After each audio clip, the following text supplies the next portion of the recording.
తనపై కార్పొరేటర్గా పోటీ చేసి గెలిచే దమ్ము మాజీ ఎంపీ మార్గాని భరత్రామ్కు ఉందా అని శ్రీ ఉమా కోటిలింగేశ్వర స్వామి దేవస్థానం చైర్మన్ మాజీ కార్పొరేటర్ కొయ్యల రమణ సవాల్ విసిరారు. తనను వ్యక్తిగతంగా టార్గెట్ చేసి విమర్శలు చేయటం ఆయనకు తగదన్నారు. తాను తప్పు చేసి ఉంటే అతను ఎంపీగా ఉన్న 5 ఏళ్లలో కేసులు పెట్టించవచ్చు కదా అని ప్రశ్నించారు. పేకాట, కోడిపందాలు ఆడిస్తున్నట్లు అసత్య ఆరోపణలు చేయటం తగదన్నారు. స్థానిక క్వారీ సెంటర్లోని బిఎస్ఆర్ ఫంక్షన్ హాల్లో సోమవారం జరిగిన మీడియా సమావేశంలో ఆయన మాట్లాడారు.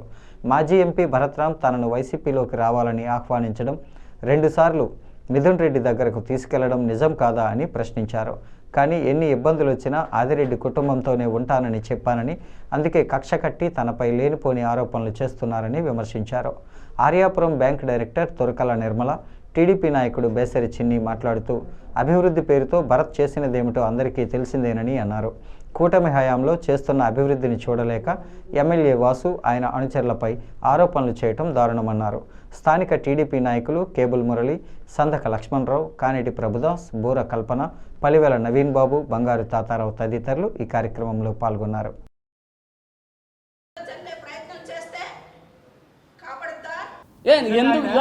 ఎందుకు నన్ను కేకేసి మిథున్ రెడ్డి గారితో మాట్లాడించారండి? నన్ను 2 సార్లు వాళ్ళ ఇంటికి పిలిపించుకున్నారు. నన్ను చైర్మన్ నా మీద ఒత్తిడి తెచ్చారు.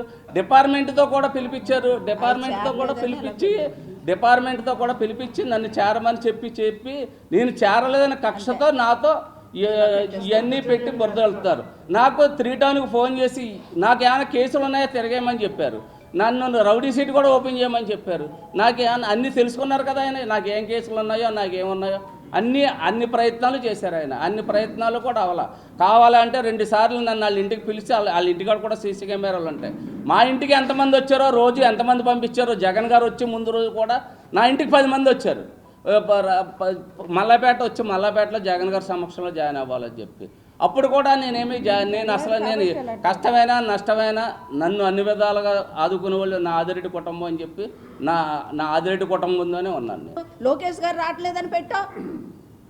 ఇప్పుడు ఆదిరెడ్డి శ్రీనివాస్ గారి మీద ఒకటి, ఈ కోరి ఏరియాలో ఉన్న నాయకుల మీద ఒకటి నువ్వు టార్గెట్ పెట్టుకున్నావు. ఆదిరెడ్డి శ్రీనివాస్ గారు అనేది ఆయన సత్తాకి నువ్వు ఎక్కడ కూడా పనిచేయవు. ఎందుకంటే గులివెంత పోసకి నలుపేదో తెలియదంట. అదేవిధంగా నువ్వు చేసే పనులన్నీ కూడా నువ్వు ఒకసారి గుర్తుపెట్టుకో. నువ్వు ఎవరికి ఏం చేసావు కూడా గుర్తుపెట్టుకో. అంతేగాని ప్రతి విషయంలోనూ ఆదిరెడ్డి శ్రీనివాస్ గారు, ఎమ్మెల్యే గారు, ఆయన వెనకాతలు ఉన్నారు. ఇప్పుడు నువ్వు ఒకటి చేసావు. ఇప్పుడు దేవాదాయ శాఖ కమిటీలు వేశారు. దేవాదాయ శాఖ కమిటీలు చైర్మన్లు అందరూ ఏంటంటే నువ్వు చేసే అన్నీ కూడా బయటకు తీస్తారనే భయంతో ఈరోజు వాళ్ళందరి మీద బురద జల్లుతున్నాం. ఒకవేళ ఈ ఆరోపణలు మీకు ఇప్పుడే గుర్తొచ్చినాయా? గత 5 ఏళ్ళలో కూడా మా నాయకులు చెప్పినట్టు మీరు అధికారంలో ఉన్నారు కదా, ఒక్క కేసు అయినా పెట్టగలిగారా? ఏదైనా ఇల్లీగల్ యాక్టివిటీ ఉంటే కేసు ఉండాలి కదా. ఎటువంటి కేసులు లేని ఒక వ్యక్తుల మీద మీరు వ్యక్తిగత కక్షలతోటి మీరు పిలిచినప్పుడు మీ పార్టీలోకి రాలేదని చెప్పేసి సమయం చూసుకొని ఏదో లోకేష్ గారి ప్రోగ్రాం డిస్టర్బ్ అయిపోద్ది, ఈ కోరి మీద ఏదో ఒక బురద జల్లేస్తే డిస్టర్బ్ అయిపోద్ది, అది ప్యాప్ అయిపోద్ది అని చెప్పేసి నువ్వు ఏదో భావించి టైం చూసుకుని ఏదో ఆరోపణలు చేసావు. అది ఎట్టి పరిస్థితుల్లో కూడా మేము ఆ సత్తా ఏంటో చూపించాం.